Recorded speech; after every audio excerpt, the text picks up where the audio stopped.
Saint-Jory, on le sait, c'est une ville riche de son patrimoine. Le canal latéral avec son écluse, l'église Saint-Laurent, la chapelle Notre-Dame de Beldoux et le château. La commune se développe pour la qualité de vie de ses habitants et l'accueil de ses futurs résidents. Un développement placé sous l'égide des Bâtiments de France pour rester fidèle à son image. Alors voici ce qui a changé en 2018 et ce qui va changer dès demain.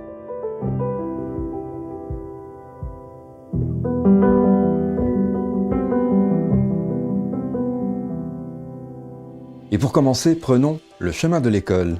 La rentrée a été marquée par la livraison de la nouvelle école Jean de La Fontaine et de son centre de loisirs. Des équipements neufs qui vont s'enrichir dans les prochains mois d'un gymnase et de classes supplémentaires. La rentrée 2018 s'est très bien passée, les enfants étaient très heureux de s'installer dans cette nouvelle école et je peux vous dire que nous avons eu beaucoup de retours très positifs des familles. Et pour la rentrée 2019, la prévision des effectifs est à la hausse, mais nous l'avons anticipé et nous serons prêts avec les nouveaux équipements qui seront réalisés à accueillir les élèves dans les meilleures conditions possibles. 2019, ce sera également l'extension de l'école maternelle du Lac avec 2 nouvelles classes et la création de son centre de loisirs. L'objectif est d'augmenter de 30 à 60% la capacité en maternelle et primaire dans l'ensemble de la commune. Et pour bien étudier, il faut bien manger. Alors pour la restauration, des accords ont été passés avec les maraîchers locaux pour alimenter les cantines en légumes de saison issus d'une agriculture raisonnée et biologique. Des produits frais qui vont directement aux cuisiniers et dans l'assiette des enfants. Côté enseignement privé, pour Sainte-Geneviève, ce sera le grand déménagement maternelle, primaire et collège en face de la gare avec la création d'un lycée pour la rentrée 2020. Ce que ça amène déjà à l'ensemble scolaire, c'est se retrouver dans un établissement qui sera neuf. C'est déjà quelque chose de très important puisque les locaux sont quand même très vieillissants. Puis au-delà de ça, c'est l'enseignement catholique qui donne une nouvelle image, une nouvelle vitrine sur le nord toulousain. Et puis les élèves, quel bonheur d'avoir un établissement avec des nouveaux moyens, avec un environnement qui sera le plus propice aux apprentissages. Un véritable outil de travail, vraiment un établissement neuf, un nouvel environnement où les élèves pourront être heureux. Ça, c'est vraiment le plus important. Une vitrine pour Saint-Jory, bien sûr, et puis l'ouverture d'un lycée, ça, c'est formidable. Côté culture, à venir également pour toutes les générations, une médiathèque et une salle multispectacle pour le théâtre, la danse, les concerts et le cinéma.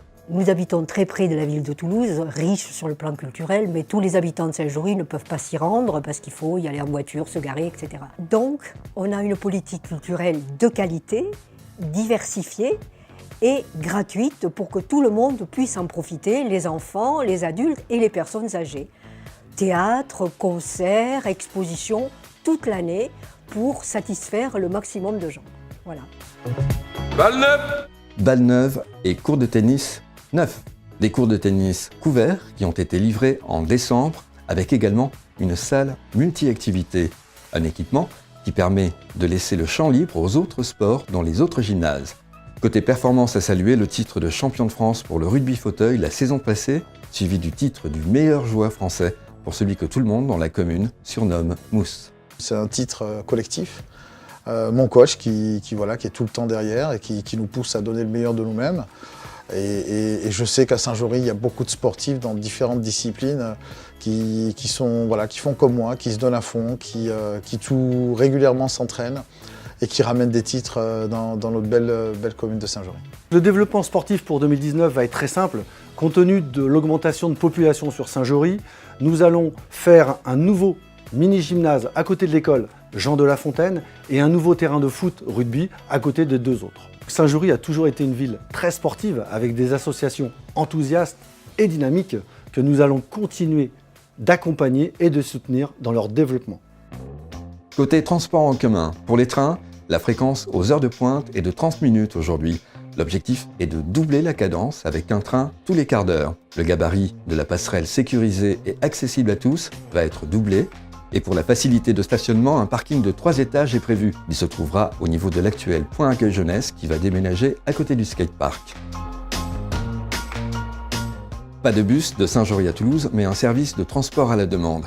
Un sondage a été effectué par Tisséo pour prendre en compte les attentes des habitants Et le résultat montre qu'en fait, les habitants souhaitent une liaison avec le centre commercial de Fenouillet. Alors 2 navettes gratuites seront mises en service cette année pour rejoindre cette destination. Parlons sécurité, la commune est dotée d'un parc de caméras de vidéoprotection gérées par les policiers municipaux.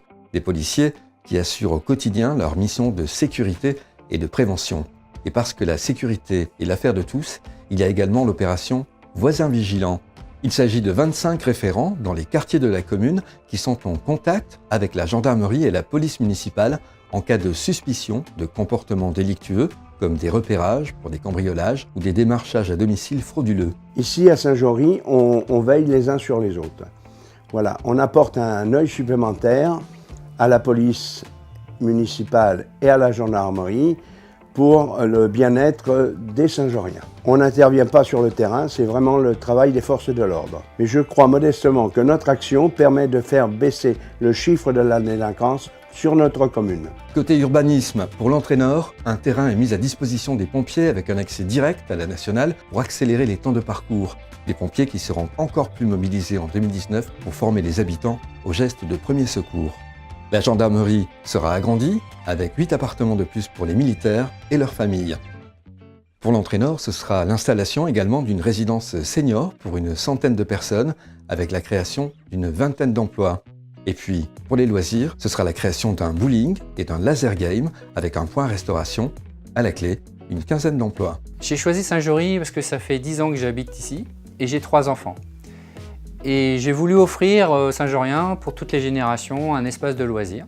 Et il faut dire que la commune, c'est vraiment la plaque tournante du développement économique du Nord toulousain. Ça nous fait plaisir de recevoir ce jeune créateur d'entreprise qui sera un bowling ainsi qu'une plateforme logistique sur la zone de Cabourdi. Une autre bonne nouvelle, au sud de la commune va s'installer une plateforme logistique, l'entreprise Cargo. Donc il y aura à peu près 450 emplois, donc 200 créations d'emplois sur place.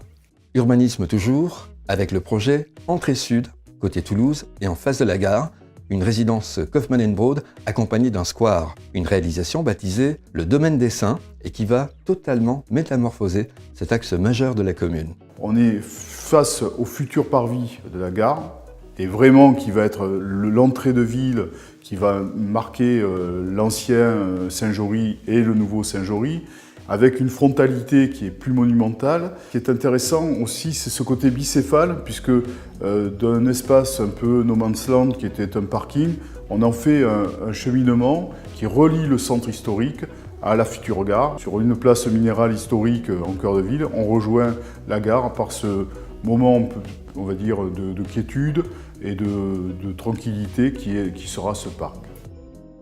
Pour le projet du réaménagement du cœur de ville, à l'horizon 2021, la mairie sera vendue et détruite en partie et tous les services seront regroupés dans le bâtiment rénové de Sainte-Geneviève. La tour sera conservée en lieu culturel ainsi que les archives souterraines de la mairie que l'on pourra voir sous ses pieds de jour comme de nuit en transparence grâce à une dalle de verre. Ce sera également la création d'un parvis devant l'église et d'une place piétonne entre l'église et la future mairie. Ma spécialité, au-delà d'être architecte classique, c'est d'être aussi architecte du patrimoine. Et cette couche-là, cette strate-là est intéressante parce qu'elle crée un lien entre justement un historique que je peux avoir naturellement, un dialogue avec l'architecte des bâtiments de France, une sensibilité vis-à-vis du château, vis-à-vis de l'église, pour arriver à réfléchir de façon, j'allais dire, sensuelle. Mais c'est un terme qui est assez approprié, puisque un espace extérieur est réussi s'il donne envie aux gens de rester, de vivre dessus. Et on doit penser au-delà du trait et au-delà de l'urbanisme classique que l'on peut dessiner sur un plan ou sur une maquette. Il y a une réflexion complète sur une redistribution du cœur de ville, mais vraiment du cœur de ville essentiel, à savoir la place de l'église, la place de la mairie, et une redistribution de ces éléments phares majeurs pour la vie citoyenne. C'est une réflexion qui est obligée de prendre de la hauteur pour arriver à réfléchir sur le très long terme.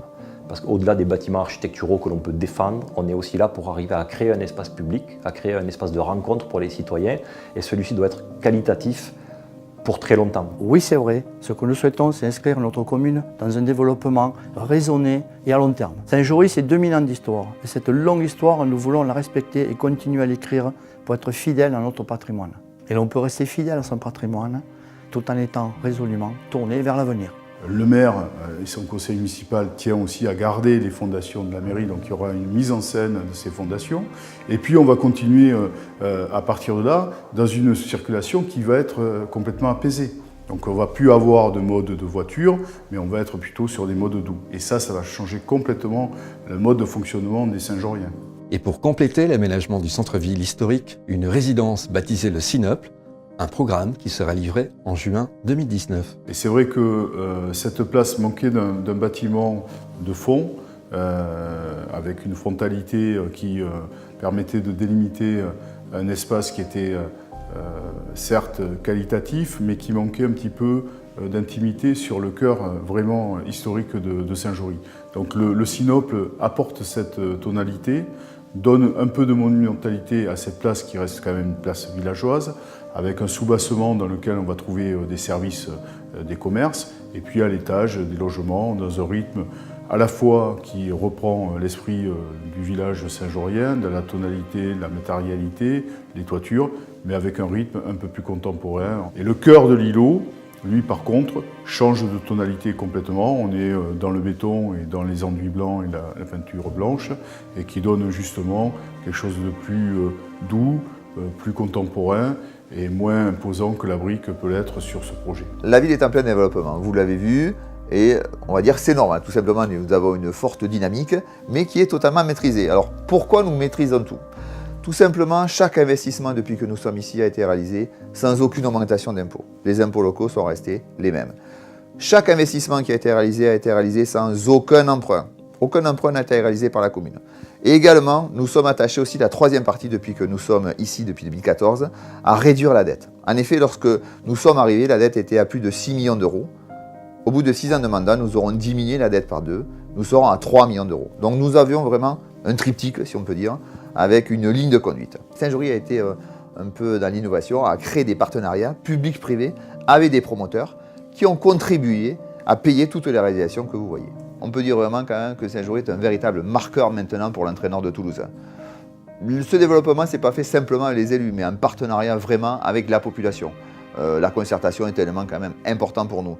Donc la ville s'est développée, va se développer, va accueillir de nouvelles entreprises, donc créer de nouveaux emplois. Mais les élus et même les habitants tiennent à conserver quand même un côté un peu campagne, un peu environnemental, le côté agricole et surtout notre patrimoine qui fait la richesse de Saint-Jory.